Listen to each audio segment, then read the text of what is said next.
Grande número dessas confissões, 45 em 120, referem-se ao pecado sexual. Na população relativamente escassa da cidade do Salvador e do seu recôncavo, a repetição dos casos de anormalidade patológica põe claramente em evidência em que ambiente de dissolução e aberração viviam os habitantes da colônia. São reinóis, franceses, gregos e a turma mesclada da mestiçagem, mamelucos, curibocas e mulatos, trazendo ao tribunal da Inquisição os depoimentos dos seus vícios, sodomia, tribadismo, pedofilia erótica, produtos da hiperestesia sexual a mais desbragada, só própria em geral dos grandes centros de população acumulada. Sodomita, esse vigário de Matoin, de 65 anos, cometendo atos desonestos com mais de 40 pessoas, ou esse outro clérigo, Frutuoso Álvares, abre aspas, homem velho que já tem as barbas brancas, fecha aspas, pederasta passivo, assim como o cônego Bartolomeu de Vasconcelos, apaixonado pelos negros de Guiné, e o sodomita incestuoso Bastião de Aguiar, menor de 16 anos, que se ajuntava com o irmão mais velho e com um bacharel em artes, natural do Rio de Janeiro, e Lázaro da Cunha, mameluco que vivera 5 anos entre os tupinambás, despido e tingido, praticando com as índias o pecado nefando, e o cristão novo Diogo Afonso, encontrando-se com seu cúmplice Fernão pelos campos e ribeiras, e João Queixada, morador em casa do governador Dom Francisco de Souza, e que dormia em Lisboa com os pajens do Deão da Sé. Tríbade, essa famosa Filipa de Souza, que conhecia como uma safo parisiense a arte de, abre aspas, falar muitos requebros e amores e palavras lascivas, melhor ainda do que se fora um rufião à sua barregan, fecha aspas, e que conseguiu penetrar para saciar o vício no mosteiro de monjas. Tríbade também Luísa Roís, que perseguia na sua fúria as negras da cidade. Pedófilo o cônego Jacom de Queiroz, deflorador de uma pequena mameluca de 6 anos, que vendia peixe pelas ruas.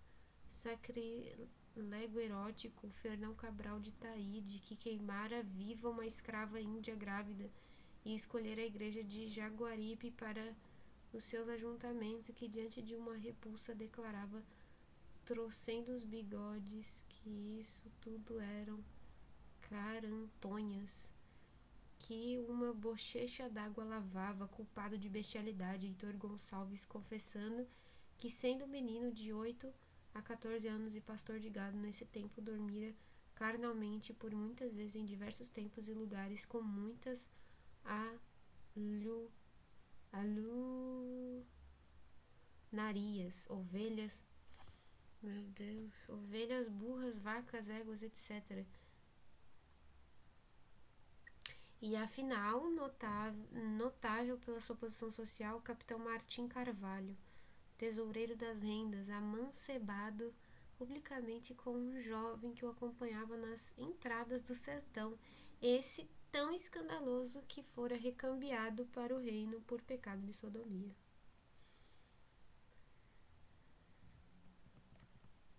Em meio dessas sujidades, como dizia Gabriel Soares, chega a descartar-se pela sadia normalidade de suas proezas amorosas Domingos Fernandes, por alcunha o Tamacuana, mameluco bandeirante de Pernambuco, companheiro de Antônio Dias Adorno, e que simboliza toda a sua época, meio bárbaro, meio civilizado, tatuado de urucu e genipapo, venerador do Papa das Santidades Gentílicas, mas contendo no seu coração a fé de Cristo, tudo por fingimento, dizia, para enganar aquela gente e trazê-la consigo para a escravidão.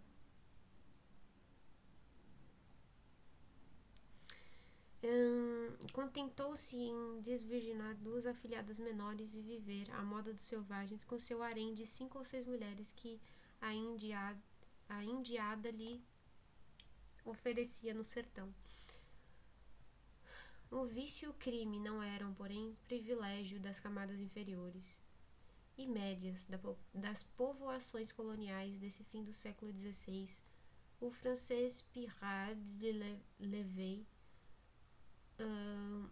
que esteve no Brasil nos primeiros anos do século seguinte, conta uma anedota que lança alguma luz sobre a vida íntima da boa sociedade da época. Andava ele passeando pela cidade, vestido de seda à portuguesa e à moda de Goa, que é diferente da dos portugueses de Lisboa e do Brasil, quando se aproximou uma escrava negra de Angola, trazendo um recado de alguém que desejava falar-lhe. Depois de alguma hesitação e por curiosidade, aceitou o convite para ver em que dava.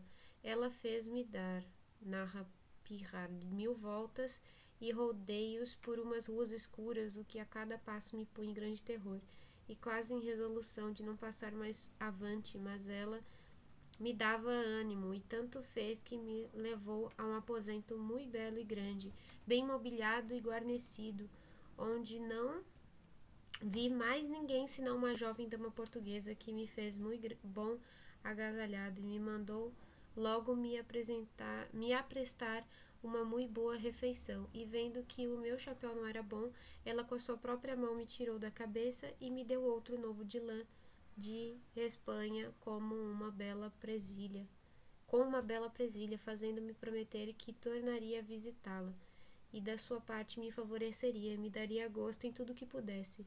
Não faltei à promessa, e ia visitá-la frequentemente Enquanto lá estive. Aí fecha essa citação.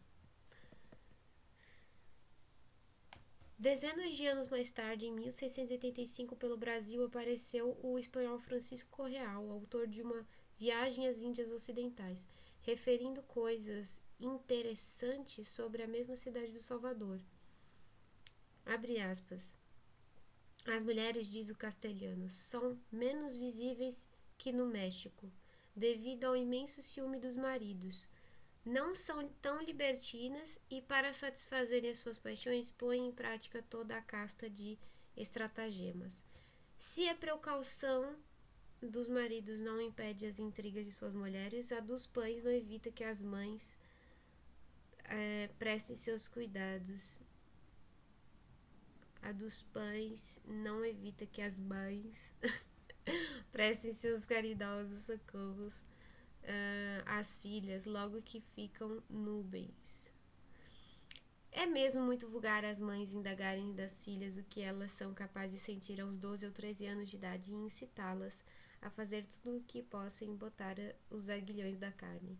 As virgindades estão em leilão na cidade de Salvador e alcançam elevados preços, porquanto são colhidas muito cedo.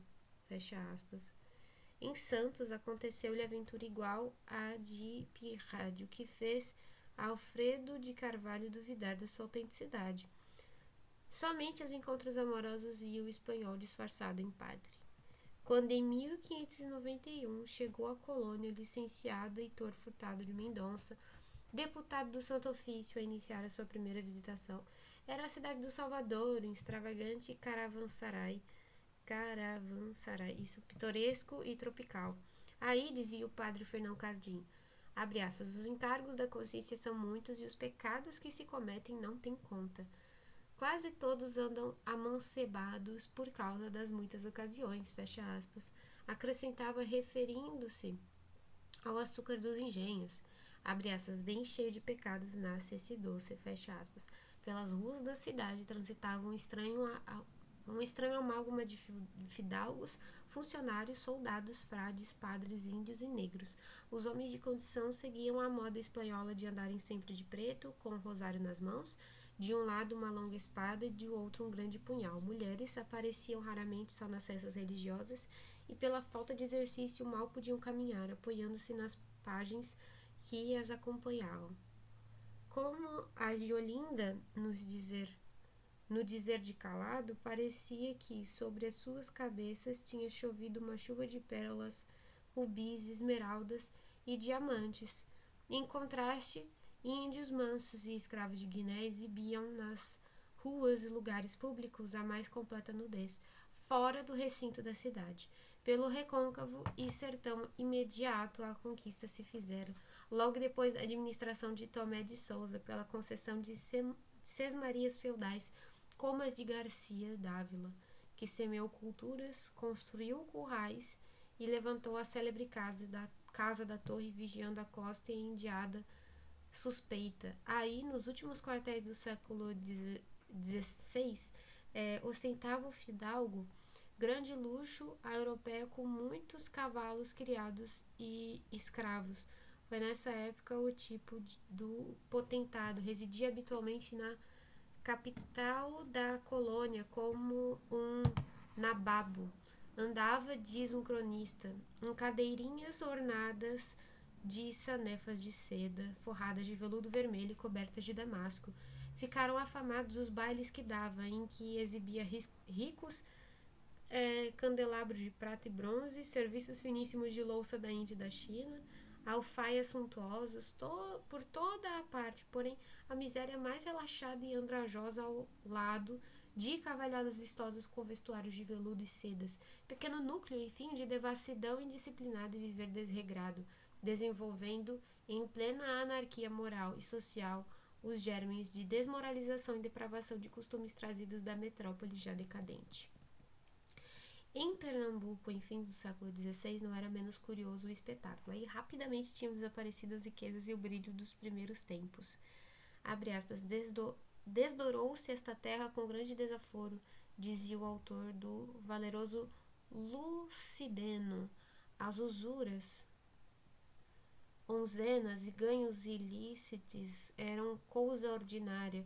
Os amancebamentos públicos sem emenda alguma coisa, porque o dinheiro fazia suspender o castigo, os estupros e adultérios eram moeda corrente. Um senhor de engenho, aí fecha essa citação, tá? Um senhor de engenho desesperado de tanto depravamento e corrupção colocou-se em meio da Rua Nova em Olinda, exclamando em altas vozes, abre aspas, aonde estão os irmãos da Santa Casa de Misericórdia, tão zelosos das obras de caridade e do serviço de Deus?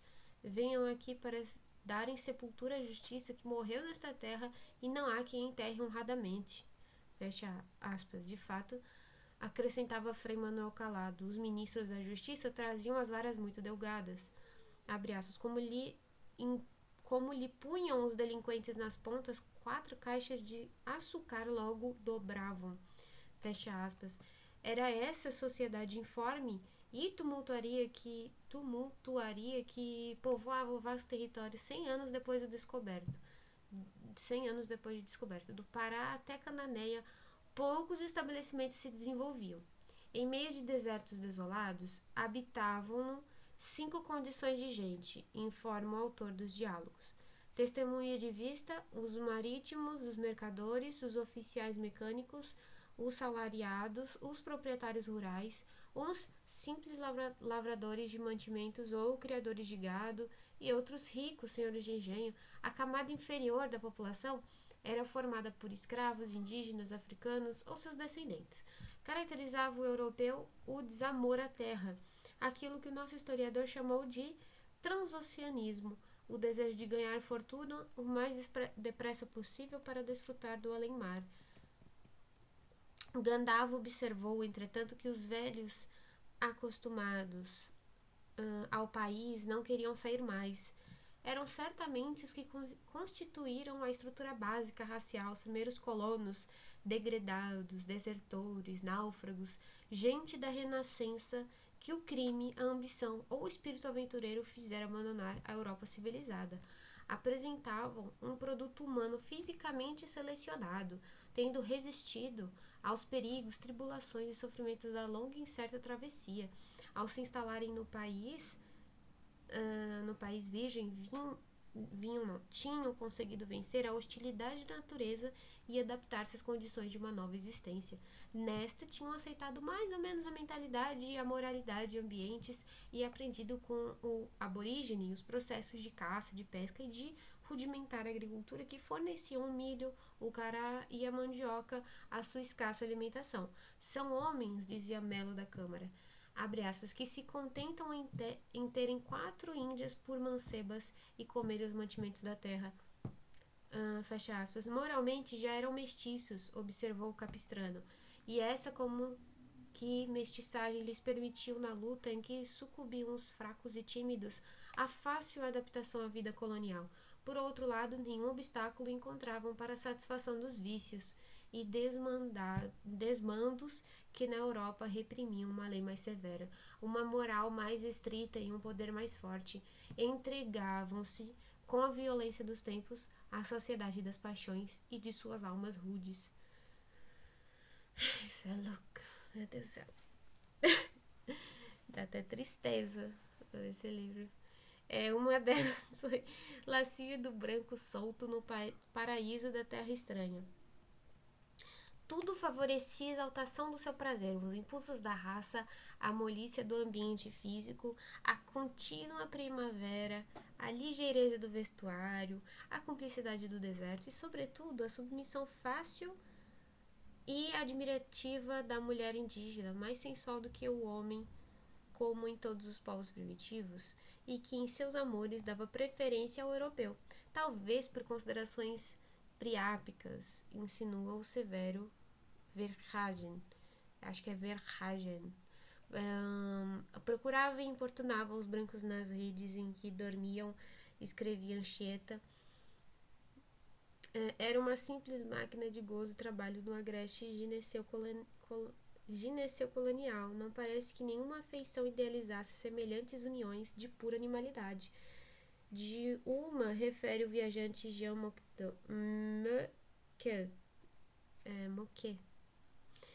O fim impressionante. De uma refere o viajante Jean Moquet, o fim impressionante. Uma indígena abandonada pelo amante europeu com quem vivera longos anos, vendo-o partir numa caravela de passagem. Matou o filho comum, cortou-o em 2 partes e lançou uma destas ao mar, como que entregando ao homem a porção que lhe pertencia.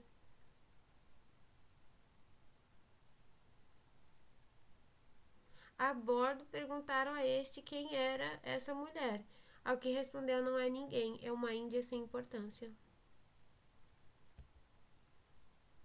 De fato, só o macho contava. A mulher, acessório de valor relativo, era a besta de carga, sem direitos nem proveitos, ou fator incidental na vida doméstica. Fenômeno androcêntrico de origem portuguesa e indígena que por tanto tempo perdurou na evolução étnica e social do país. Não o modificou, ou antes o acoroçou. A passividade infantil da negra africana, que veio facilitar e desenvolver a superexcitação erótica em que vivia o conquistador e povoador, e que vincou tão profundamente o seu caráter psíquico, outra paixão, porém, o dominava, outra, ainda mais tirânica, a cobiça.